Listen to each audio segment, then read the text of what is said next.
స్టూడెంట్స్‌కి స్కూల్ పాఠశాలైతే, పేరెంట్స్‌కి స్కూల్ పేరెంట్స్‌శాల. ఈ గుండె ఆగిపోతే మనిషి చచ్చిపోయినట్టు కదా యాక్చువల్గా. హై క్వాలిటీ తిండి తింటున్నారు, ఎక్సర్సైజ్ లేకపోవడం వల్ల కొలెస్ట్రాల్ పెరిగి షుగర్కి గుండెపోటుకు ఉన్న అనుబంధం ఏముంది? భారతదేశంలో హార్ట్ అటాక్స్ అనే దానికి ప్రధాన కారణం షుగర్. షుగర్ ఉన్న వాళ్ళల్లో హార్ట్ అటాక్ రిస్క్ చాలా చాలా మనలో షుగర్ కానివ్వండి, షుగర్ వల్ల వచ్చే హార్ట్ అటాక్స్ 10 ఏళ్ళు తక్కువ వయసులో వస్తే తీవ్రంగా వస్తాయి.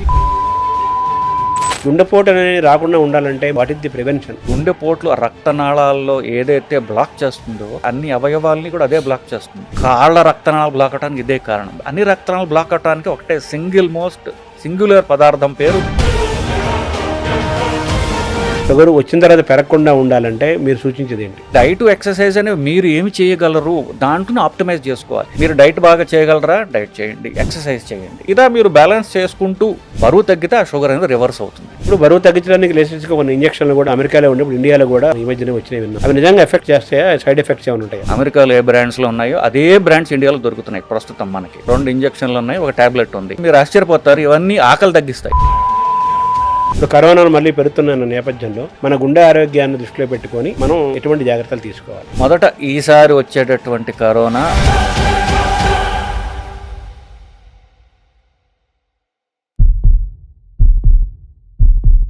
నమస్కారం. మనతో పాటు డాక్టర్ మువ్వా శ్రీనివాస్ గారు ఉన్నారు. వారు ప్రఖ్యాత ప్రముఖ కార్డియాలజిస్టు. అయితే గుండెకు సంబంధించిన ఆరోగ్య జాగ్రత్తలు చెప్పడమే కాకుండా, అవగాహన కల్పించడమే కాకుండా, అనేక వ్యాధుల పట్ల కూడా ప్రజల్లో అవగాహన కలిగిస్తూ నిత్యము ప్రజల్లో ఓ చైతన్యాన్ని తీసుకొచ్చి ఆరోగ్యంగా ఉండటానికి, ఆరోగ్యం అంటే మానసిక ఆరోగ్యము, శారీరక ఆరోగ్యం పెంచడం కోసం వారంతా కృషి చేస్తున్నారు. ఈరోజు మన డాక్టర్ గారిని అడిగి ముందు గుండెకు సంబంధించిన ఆరోగ్యాన్ని గురించి తెలుసుకునే ప్రయత్నం చేద్దాం. నమస్కారం డాక్టర్ గారు. నమస్కారం శర్మ గారు. ఈ గుండె ఆగిపోతే మనిషి చచ్చిపోయినట్టు కదా యాక్చువల్గా అవునండి. డెఫినేషన్. గుండె పోటు అనేది చిన్నవాళ్ళకే వస్తుంది, యువకులకు కూడా వస్తుంది. దానికి ఏంటి కారణము? ఈ టెండెన్సీని ఎలా చూడాలి?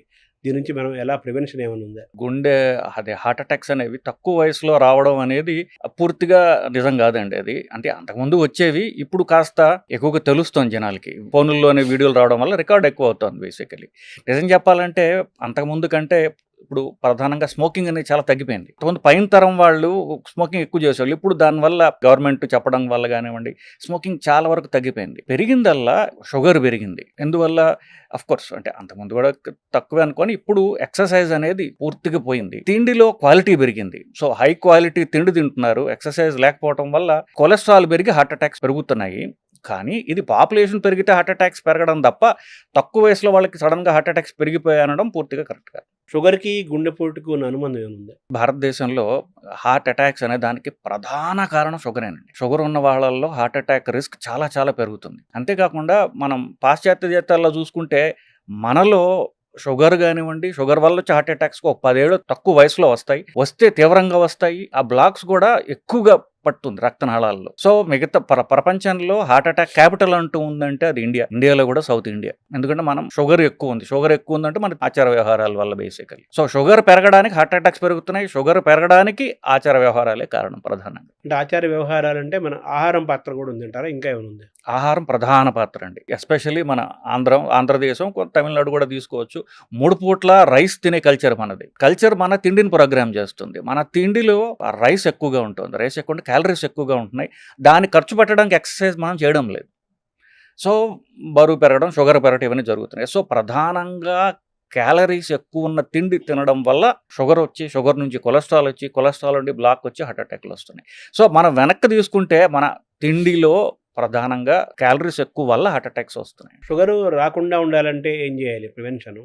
షుగర్ పెరగకుండా ఉండాలంటే ఏం చేయాలి వచ్చిన తర్వాత? షుగర్ ఇప్పుడు మనం దాన్ని వెనక్కి స్టెప్ బై స్టెప్ తీసుకొచ్చాం. చివరికి మన తిండిలో ఎక్కువగా ఉన్న క్యాలరీస్ అని అనుకుంటున్నామండి. సో మన తిండిలో క్యాలరీస్ అనేవి కార్బోహైడ్రేట్స్ అంటారు. వాటిల్లోంచి ప్రధానంగా క్యాలరీస్ వస్తాయి. మనం తినే తిండిలో క్యాలరీస్, కార్బోహైడ్రేట్స్ ఎక్కువ ఉన్న తిండిలు ఏంటంటే రైస్ ఒకటి, 2 చక్కెర అంటే చక్కెర, బెల్లము, స్వీట్స్ అన్ని దానిలోకి వస్తాయి. రైస్, చక్కెర. 3వది దుంపలు.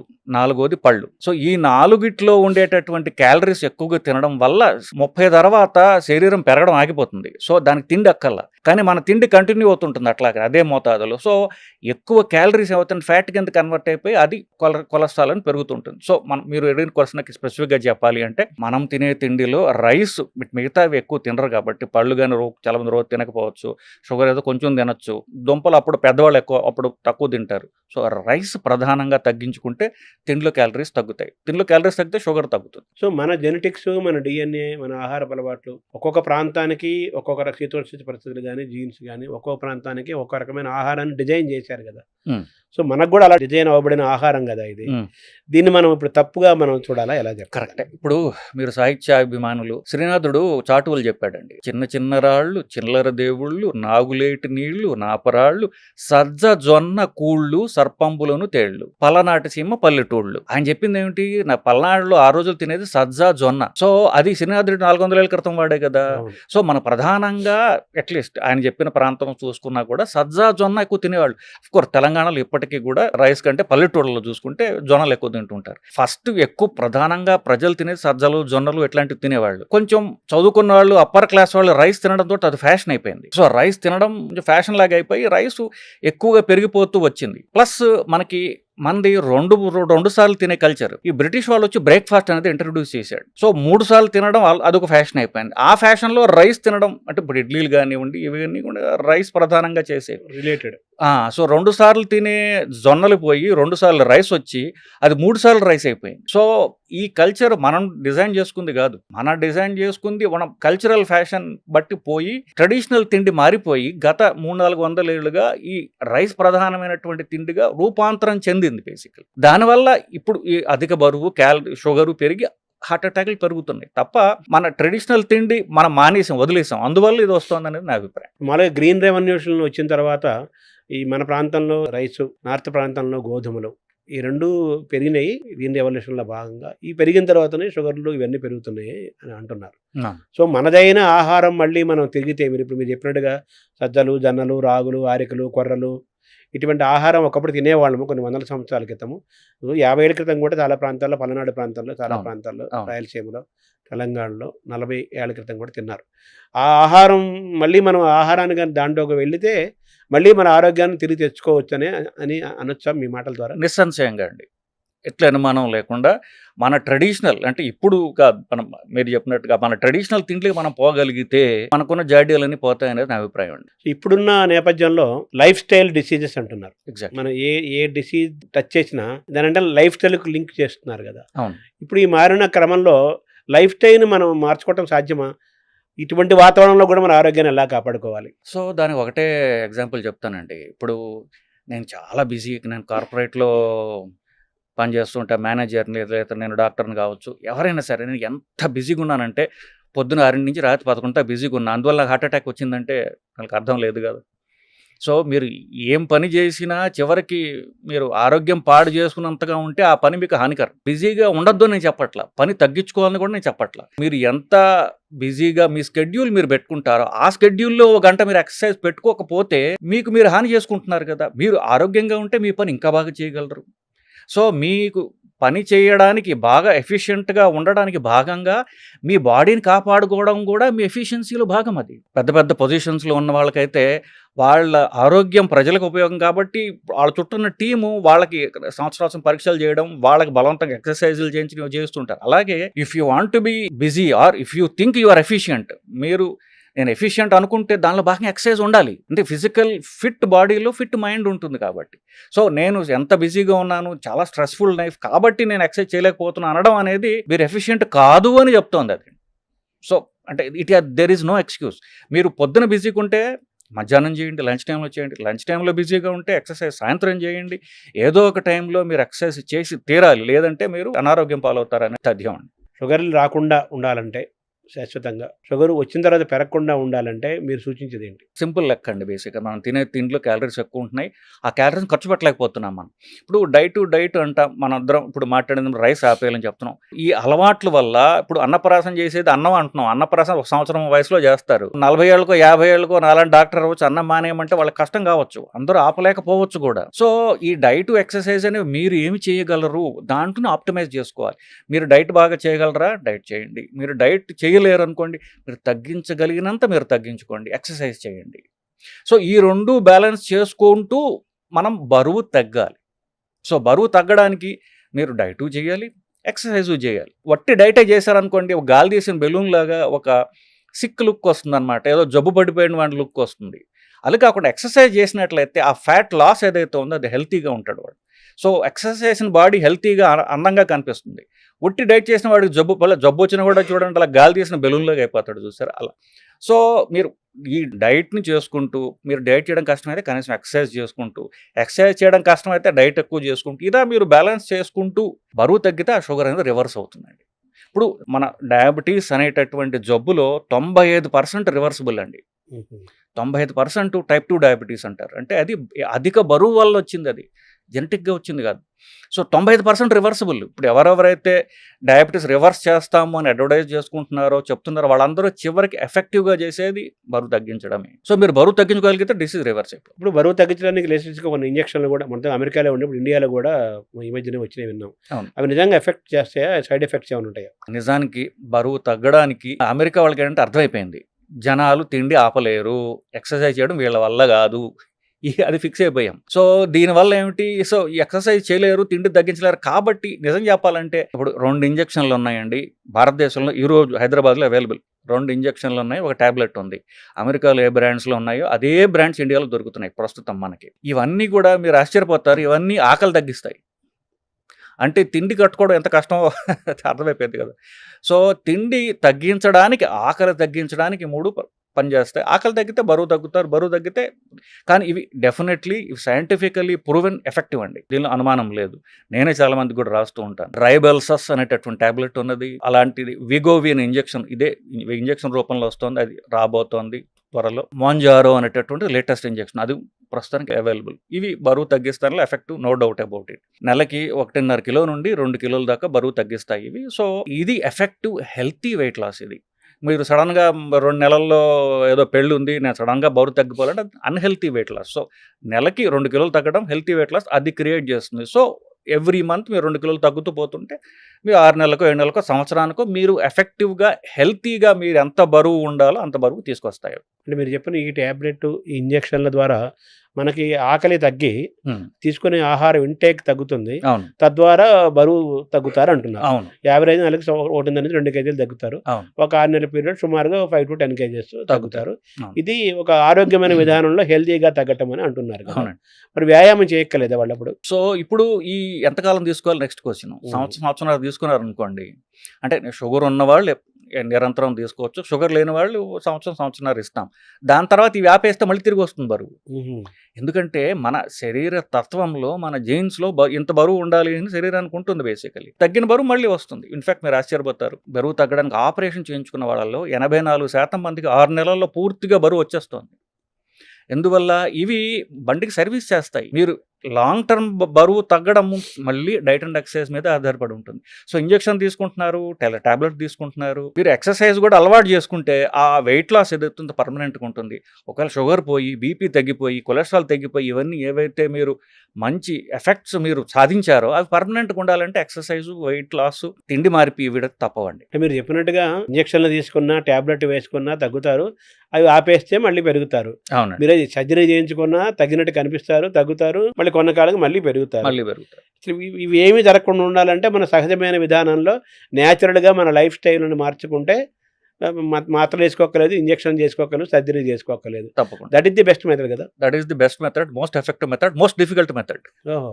ఎందుకంటే ఇప్పుడు నేను చెప్పినట్టుగా డైట్ చేయడం, ఎక్సర్సైజ్ చేయడం అనేది అన్నిటికంటే కష్టతరం అండి. చెప్పడం చాలా తేలిక, కానీ ఇప్పుడు ఎవరన్నా పేషెంట్తో మాట్లాడనుకోండి, బాగా మోటివేటెడ్గా ఉన్నారనుకోండి, 4 రోజులు చేస్తారు, ఆ తర్వాత మోటివేషన్ పోతుంది.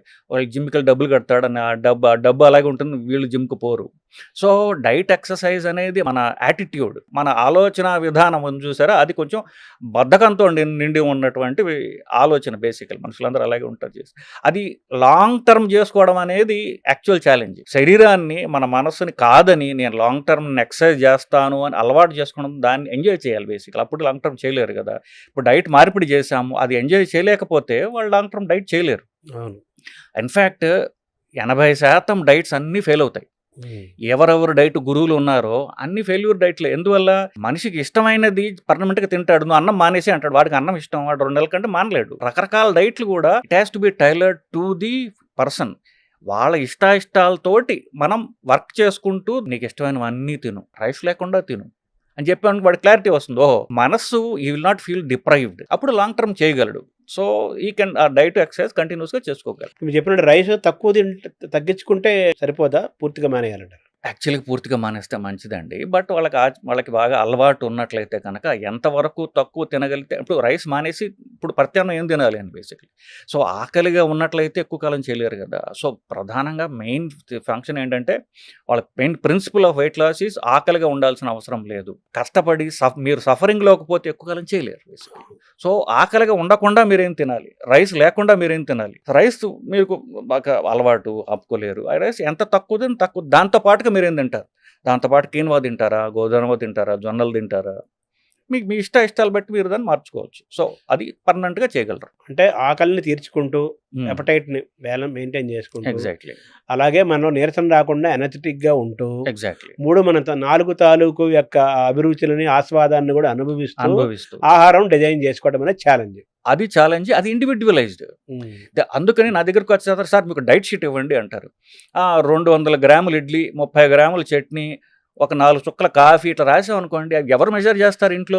జరిగే పని కాదు. సో వాళ్ళ ఇష్టాలతోటి వాళ్ళకి నేను చెప్తాను, ఇవి ప్రిన్సిపల్స్ అండి. మీ ఇష్టాలు మీరు డిజైన్ చేసుకుని దాని ప్రకారం ఈ ప్రిన్సిపల్స్ మీరు ఇన్కార్పొరేట్ చేసుకున్నట్లయితే మీరు లాంగ్ టర్మ్ చేయగలరు. మీరు లేదంటే ఇప్పుడు మీరు చేయలేరు ఎక్కువ కాలం అని చెప్తూ ఉంటారు. ఇప్పుడు ఇంటర్మీడియట్ ఫాస్టింగ్ అని ఒకటి వచ్చింది కదా, అది అని ఉపయోగపడుతుంది యాక్చువల్గా? సో ఇంటర్మీడియట్ ఫాస్టింగ్ అంటే ఒంటిపూట భోజనం అండి. సో ఇన్ఫ్యాక్ట్ మనకి సన్యాసులు చేసేది ఒంటిపూట భోజనమే. సో అదే ఇంటర్మీడియట్ ఫాస్టింగ్ అంటే. ఇంటర్మీడియట్ ఫాస్టింగ్ అంటే రోజుకి ఒకసారి తినడం, మిగతాదంతా కూడా కడుపు ఖాళీగా ఉంచుకోవటం, లేదా మీరు రైస్ కాకుండా మీరు ఏమైనా తినగలగడం. సో అలా చేసినట్లయితే ఎఫెక్టివ్ ఉండాలని అనుమానం లేదు. మీకు సైంటిఫిక్ రీజన్ చెప్పగలను. సైంటిఫిక్ రీజన్ ఏంటంటే, దానికి ఇప్పుడు మీరు ఏది తిన్నా కూడా అది పూర్తిగా బ్రేక్ డౌన్ అయ్యి కణాలకు వెళ్ళడానికి 12 గంటలు పడుతుంది. మీరు పొద్దున్న బ్రేక్ఫాస్ట్ 8ంటికి చేశారండి, ఆ తిన్న బ్రేక్ఫాస్ట్ పూర్తిగా అది కణాల్లో పోవడానికి రాత్రి 8 గంటలు అవుతుంది. మరి రాత్రి దాకా మరి వెయిట్ చేయట్లేదుగా. 10ంటికి ఒక కాఫీ, టీయో, మధ్యాహ్నం మళ్ళీ పూర్తి భోజనము, రాత్రి మళ్ళీ పూర్తి, అంటే ఇది పూర్తిగా సెల్స్లోకి వెళ్ళలేదు. 2 లోడ్లు ఆల్రెడీ పడిపోయాయి. సో మనం టైం ఇవ్వట్లా. సో 12 గంటలు గ్యాప్ ఇచ్చారనుకోండి, అప్పటికి ఇది తినదంతా శరీరంలోకి వెళ్ళిపోతుంది. అప్పుడు నెక్స్ట్ తీసుకోవచ్చు. ఈ 12 గంటల కంటే ఎక్కువ మీరు గ్యాప్ ఇచ్చారనుకోండి, అప్పుడు శరీరంలో, రక్తంలో క్యాలరీస్ లేవు. అదేం చేస్తుంది, ఉన్న ఫ్యాట్ కరిగించుకుంటుంది.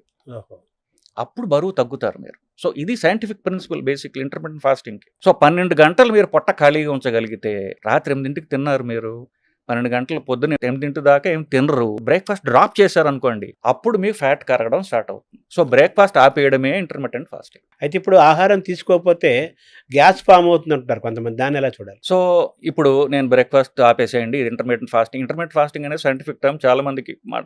సో బ్రేక్ఫాస్ట్ ఆపేయడం ప్రాక్టికల్లీ. ఇప్పుడు ఇది ఒక చిన్నప్పటి నుంచి ఒక 40-50 ఏళ్ళు ఎంత వాళ్ళ వయసు బట్టి అది అలవాటైనటువంటిది. పొట్టకి పొద్దున్న 8ంటికి లోడ్ పట్టడం అనేది దానికి అలవాటు అయిపోయింది. సో అది వేయలేదనుకోండి, అది గోల పెడుతుంది. అవసరం కొద్ది కాదు, అలవాటు బట్టి. సో అలవాట్లు మనకు హానికరం అయినప్పుడు అలవాట్లు మార్చుకోవాలి కదా. సో అది కొంతకాలం, 1 నెలలో 2 నెలల్లో మీ అలవాట్లు బట్టి అది కొంచెం మొరాయిస్తుంది, కానీ దానికి మంచిది కాబట్టి మనం చేసి తీరాలి. సో గ్యాస్ పట్టడం, ఉబ్బరంగా ఉండడం, ఇట్లాంటివన్నీ కూడా మెల్లగా సర్దుకుంటాయి బేసిక్గా. మన శరీరానికి మనం ఏది అలవాటు చేస్తే మెల్లగా దానికి అలవాటే ఒక సులక్షణం ఉంది. సరే, చెడు చెప్పారు మీరు, మంచి కూడా ఉంది కదా. మన శరీరానికి మనం ఏది అలవాటు చేస్తే అది ఆటోమేటిక్గా అలవాటు అయిపోతుంది అది.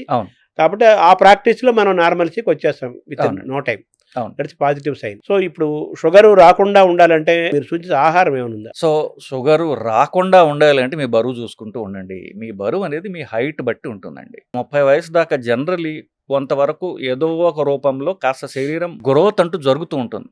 దాని తర్వాత గ్రోత్ పూర్తిగా ఆగిపోతుంది. అక్కడి నుంచి బరువు పెరగడం మొదలెడతారు. సో మీ హైట్ మీరు మెజర్ చేసుకొని దాన్ని సెంటీమీటర్స్లోకి మార్చుకుని, ఫర్ ఎగ్జాంపుల్ 5 ఫీట్ ఎవరన్నా హైట్ ఉన్నారనుకోండి, వాళ్ళు 150 సెంటీమీటర్లకి వస్తుంది. సో 150లో 100 తీసేయండి, 50 మిగిలింది. సో 5 ఫీట్ ఉన్నవాళ్ళు 50 కిలోలు ఉండాలి ఐడియల్గా. సో మీ హైట్, ఇది సింపుల్ లెక్క, కాంప్లెక్స్ లెక్కలు ఉన్నాయి, సింపుల్గా జనాలు అర్థం అవ్వడానికి. మీ హైట్ బట్టి మీ వెయిట్ ఉంటుంది. మీ హైట్ని సెంటీమీటర్స్లో చూసుకుని దానిలో 100 తీసేస్తే మిగిలేది మీ ఐడియల్ వెయిట్. ఆ వెయిట్కి దరిదాపుగా అటు ఇటు మీరు మెయింటైన్ చేసుకుంటున్నా కూడా మీరు బరువు పెరగరు. అది మెయింటైన్ చేయగలిగితే షుగర్ రాదు. ఇప్పుడు అది ఏజ్ని బట్టి కూడా మారదా ఆ వెయిట్? అన్ని ఏజ్లకి 100 తగ్గించడమేనా? సో ఏజ్ ఇప్పుడు 30 ఏళ్ల వాడికి రూపంలో, 60 ఏళ్ల వాడికి రూపంలో తేడా ఏంటంటే 30 ఏళ్ళ వాడు సన్నగా ఉంటాడు, 60 ఏళ్ళ వాడు లావుగా ఉంటాడు. ఎందువల్లంటే 30 ఏళ్ల తర్వాత మెటబాలిజం స్టార్ట్స్ ఫెయిలింగ్. మెటబాలిజం తగ్గిపోతూ ఉంటుంది. సంవత్సరానికి 1% వాళ్ళ లంగ్ కెపాసిటీ, వాళ్ళ మజిల్ కెపాసిటీ తగ్గిపోతూ ఉంటుంది. అది న్యాచురల్. ఇంకా అంటే నేచర్కి మనతో అవసరం లేదు.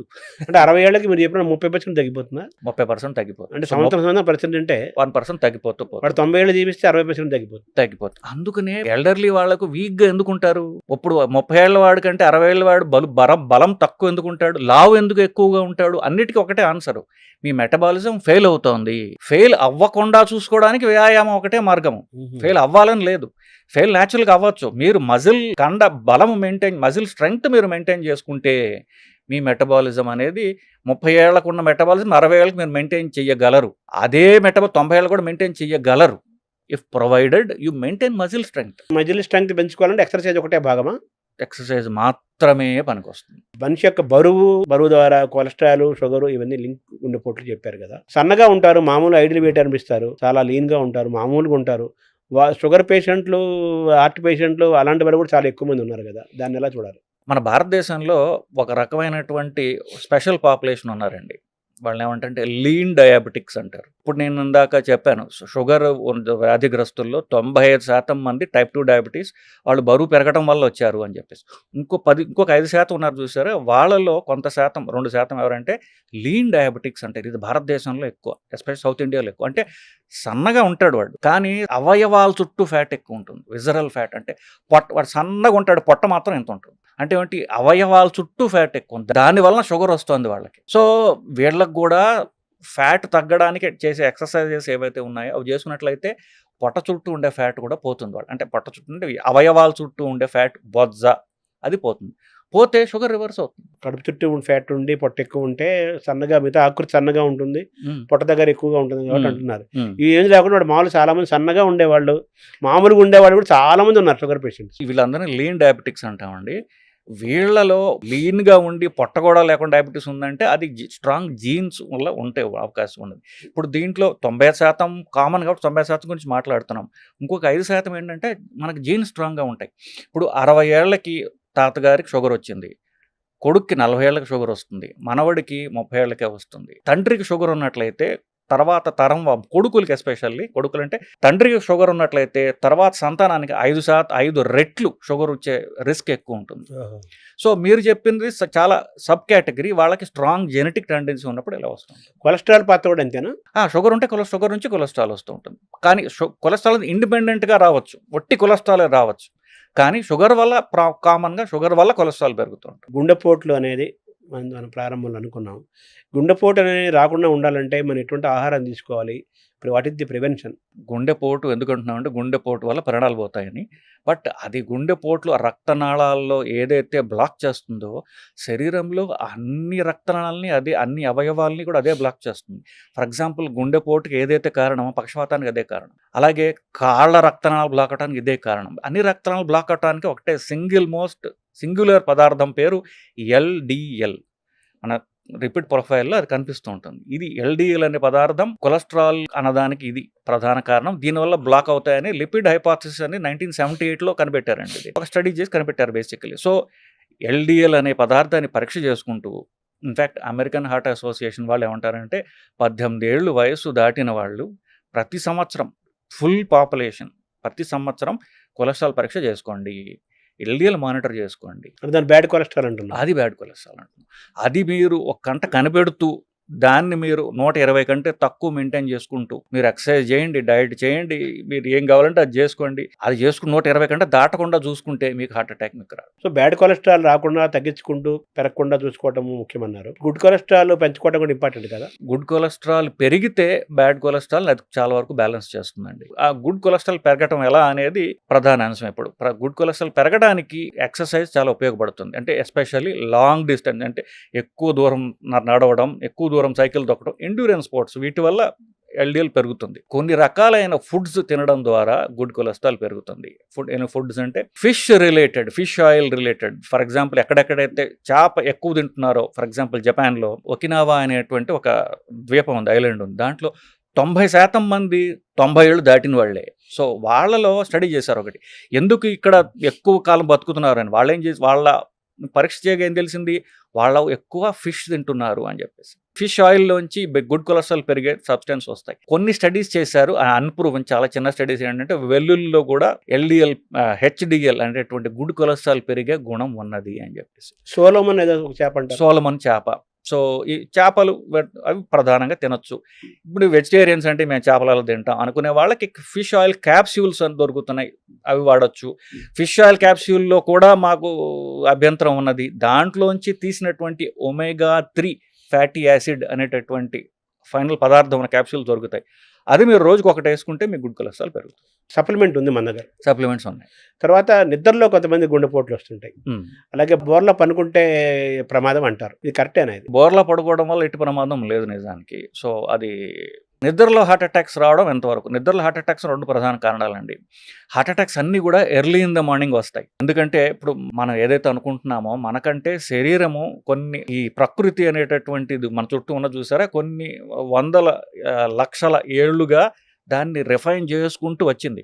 సో మన గుండె కొట్టట్లేదు కదా. సో శరీరానికి ఎన్నిటి ఇంటెలిజెన్స్ ఏం చేస్తుందంటే, పొద్దున్న 6ంటికి వీళ్ళు నిద్ర లేపాలి కాబట్టి పొద్దున్న 3-4ంటికి బీపీ పెరగడం స్టార్ట్ అవుతుంది. ఆ బీపీ పెరగడంలో భాగంగా ఒక్కొక్కసారి హార్ట్ అటాక్ రిస్క్ వస్తుంది. ఎందుకు, బీపీ ఆల్రెడీ అధికంగా ఉన్న వాళ్ళకి, ఆల్రెడీ కొలెస్ట్రాల్ ఉన్న వాళ్ళకి ఆ బీపీ పెరగడంతో ఎర్లీ మార్నింగ్ అనేది సడన్గా హార్ట్ అటాక్స్ వస్తుంటాయి. So heart attacks early morning రావడం అనేది, పక్షవాతాలు ఎర్లీ మార్నింగ్ రావడం అనేది ఇది చాలా కామన్. దానికి సైంటిఫిక్గా ఇవి ఉన్నాయి. ఇంకొకటి, కొన్ని జెనెటిక్ హార్ట్ జబ్బులు ఉంటాయి, అవి కూడా అర్ధరాత్రి వస్తాయి, ఎర్లీ మార్నింగ్. అవి అర్ధరాత్రి నిద్రలో వచ్చే హార్ట్ అటాక్స్ వచ్చి అవి జెనెటిక్గా వచ్చినటువంటి జబ్బులు అవి. కానీ ప్రధానంగా హార్ట్ అటాక్స్, పక్షవాత ఎర్లీ మార్నింగ్ రావడానికి కారణం early morning rise of BP basically. So already BP ఎక్కువ ఉందనుకోండి, ఇంకా పెరిగి హార్ట్ అటాక్ వస్తుంది. సో బీపీ కనుక మనం కంట్రోల్ చేసుకుంటూ ఉంటే, ఎస్పెషల్లీ నైట్ బీపీ తక్కువ ఉన్నట్లయితే ఎర్లీ మార్నింగ్ హార్ట్ అటాక్స్, పక్షవాతాలు మనం నివారించవచ్చు. అంటే కొలెస్ట్రాల్ కూడా నైట్ టైం ఎక్కువ వర్క్ చేస్తుంటుంది అంటే అది కరెక్ట్ అండి? కొంతవరకు కరెక్ట్ అండి. అది కొలెస్ట్రాల్ అనేది రాత్రిపూట తయారవుతుంది లివర్లో, కాబట్టి కొలెస్ట్రాల్ టాబ్లెట్ రాత్రి ఇస్తారు. సో మామూలుగా ఇచ్చే కొలెస్ట్రాల్ టాబ్లెట్లు అంటే పాత కొలెస్ట్రాల్ టాబ్లెట్లు రాత్రి ఇవ్వమని చెప్పేవాళ్ళం. కొత్తవి అయితే ఎప్పుడు తీసుకున్నా పర్వాలేదు అంటే, ఎందుకంటే రోజంతా పనిచేస్తుంది కాబట్టి. బట్ ఐడియల్లీ ఇప్పటికీ కూడా కొలెస్ట్రాల్ టాబ్లెట్ నైట్ తీసుకోండి అనడానికి కారణం మీరు చెప్పిన పాయింట్. సరే, పొద్దున్న మన నిద్ర లేచిన వెంటనే తెల్లారుజామున వస్తుంటాయి, సడన్గా కొంతమంది గుండెపోట్లు వస్తాయి. సరే, కొంతమంది గుండెపోటు రాకపోయినా కానీ మనం కొంచెం నివారణ చేసుకోవాలి అంటే, పొద్దున్న లేచిన వెంటనే మనం ఇమీడియట్గా ఏం చేయాలి, ఏం చేయకూడదు? ఇప్పుడు గుండెపోటు రావడానికి కారణాలు ఎప్పుడు ఒకటే ఉంటాయండి, షుగరు, బీపీ, కొలెస్ట్రాల్ ఇట్లాంటివి, స్మోకింగ్. వీటిని కంట్రోల్ చేసుకుంటే గుండెపోటు రిస్క్ తగ్గుతుంది బేసికలీ. కానీ మీరు చెప్పిన పాయింట్, మీరు స్పెసిఫిక్ క్వశ్చన్ అడిగారు కాబట్టి, ఇప్పుడు చాలా మంది ఏం చేస్తారంటే, వాళ్ళకి ఎర్లీ మార్నింగ్ టాయిలెట్ వస్తుంది, టాయిలెట్ వస్తే అదే నిద్రలో లేచి టాయిలెట్కి వెళ్తారు, అదే సగం నిద్రలోనే మూత్రం కానివ్వండి మల విసర్జన చేస్తూ ఉంటారు బేసికలీ. ఇప్పుడు మూత్ర విసర్జన ఎస్పెషల్లీ చేసినప్పుడు ఫుల్ బ్లాడర్ ఉంటుంది నైట్, అది సడన్గా ప్రెషర్ తగ్గడం వల్ల బీపీ తగ్గుతుంది. సో బీపీ తగ్గి కళ్ళు తీరి పడిపోతుంటారు, కళ్ళు తీరి పడిపోయి కాంప్లికేషన్లు వస్తూ ఉంటాయి. బాత్రూంలో పడిపోయాడు, లో బీపీ రావడం వల్ల. సో చిన్న చిట్టగా ఏంటంటే, ఏ వయసు వాళ్ళైనా సరే, మీరు మంచం నుంచి లేచినప్పుడు వెంటనే ఫస్ట్ నుంచోకుండా ఒక్క అర నిమిషమో మంచం మీద కూర్చోండి, మీరు బ్యాలెన్స్గా ఉన్నారా ఏమిటో చూసుకోండి, చూసుకుని నుంచుని మళ్ళీ చూడండి.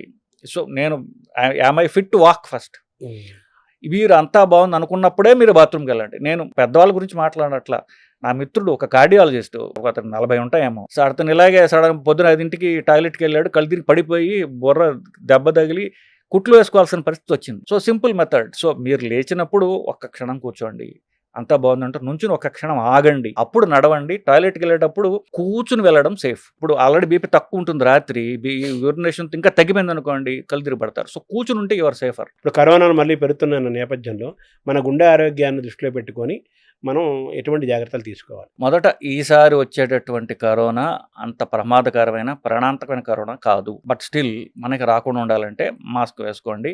ఇన్ఫాక్ట్ గవర్నమెంట్ రెగ్యులేషన్ మాస్క్ కూడా అక్కర్లేదు అంటున్నాయి. కానీ ఎవరైతే దగ్గుతున్నారో తుమ్ముతున్నారో వాళ్ళకి కాస్త దూరంగా ఉండండి. మీకు జ్వరం వచ్చినట్లయితే మిమ్మల్ని మీరు మిగతా వాళ్ళకి దూరంగా ఉంచుకోండి. ఎస్పెషల్లీ పెద్దవాళ్ళు ఇంట్లో ఉండొచ్చు, పేషెంట్స్ ఇంట్లో ఉండొచ్చు.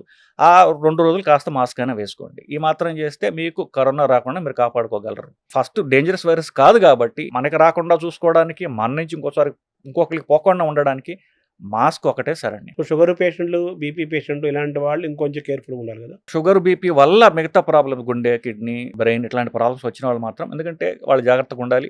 షుగర్ ఇట్ సెల్ఫ్ మీరు చెప్పినట్టుగా కొంతవరకు మన రోగ నిరోధక శక్తిని తగ్గిస్తుంది, ఎస్పెషల్లీ అన్కంట్రోల్డ్ షుగర్. సో వీళ్ళు తుమ్ములు దగ్గులు వాళ్ళకి దూరంగా ఉండండి. సో ఎస్పెషల్లీ మీరు క్లోజ్డ్ స్పేసెస్, ఒక లిఫ్టో, ఒక కారో, ఒక బస్సో, ట్రైనో ఉన్నప్పుడు అంతా అది ఒక ఏసీ పెట్టిలాగా ఉంటుంది. అది ఆ పెట్టిలో తుమ్ములు దగ్గులు నడుస్తూ ఉంటాయి. మన వాళ్ళకి మనం నోటికి అడ్డం పెట్టుకోవాలన్న అంగిత జ్ఞానం ఉండదు. అందరూ మొహల మీద దగ్గుతుంటారు. వాళ్ళని ఆపలేము, మనకి మనం ప్రొటెక్ట్ చేసుకోవాలి. సో ఈ రోగ నిరోధక తక్కువ ఎవరైతే ఉంది అనుకుంటున్నారో, రిస్క్ ఫ్యాక్టర్స్ ఉన్న వాళ్ళు మీరు మాస్క్ వేసుకోవడం ద్వారా మిమ్మల్ని మీరు కాపాడుకోగలరు. థ్యాంక్ యూ డాక్టర్ గారు. చాలా క్లుప్తంగా, చాలా సరళంగా అందరికి అర్థమయ్యేటట్టు చాలా విషయాలు చెప్పారు. ఇంకొక సందర్భంలో వేరే టాపిక్స్ మాట్లాడదాం. చాలా థ్యాంక్ యూ డాక్టర్ గారు. నమస్కారం. నమస్కారం.